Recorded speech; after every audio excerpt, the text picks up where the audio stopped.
മഴനൂലുകൾ കോർത്ത പ്രണയം. മൂന്നാറിലെ തണുപ്പുള്ള ഒരു വൈകുന്നേരം. മഞ്ഞുതുള്ളികൾ തേയില ഇലകളിൽ മുത്തമിട്ടു നിൽക്കുന്ന സമയം. മാധവ് തൻ്റെ ക്യാമറയുമായി ആ മനോഹാരിത പകർത്തുകയായിരുന്നു.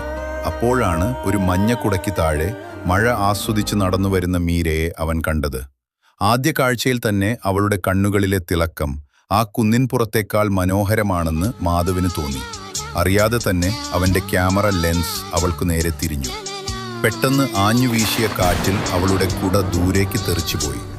മഴ നനഞ്ഞു നിൽക്കുന്ന മീരയുടെ അടുത്തേക്ക് സ്വന്തം കുടയുമായി മാധവ് ചെന്നു. ഈ മഴയ്ക്ക് ഇത്തിരി വാശി കൂടുതലാണെന്ന് തോന്നുന്നു, മാധവ് ചിരിച്ചുകൊണ്ട് പറഞ്ഞു. മീര അവനെ നോക്കിയൊന്ന് ചിരിച്ചു. ആ ചിരിയിൽ മാധവിൻ്റെ മനസ്സ് പെയ്തു തീരാത്ത ഒരു മഴയായി മാറി.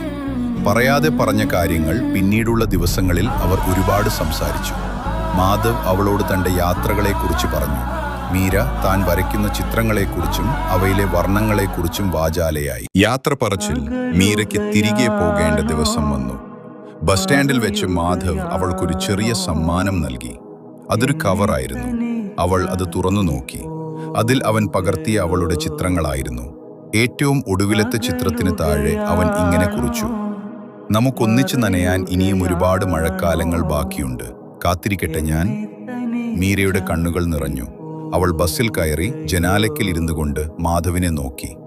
ബസ് നീങ്ങി തുടങ്ങിയപ്പോൾ അവൾ ഉറക്കെ വിളിച്ചു പറഞ്ഞു: അടുത്ത മഴ പെയ്യുമ്പോൾ ഞാൻ മഞ്ഞക്കുടയുമായി ഇതേ സ്ഥലത്തുണ്ടാകും.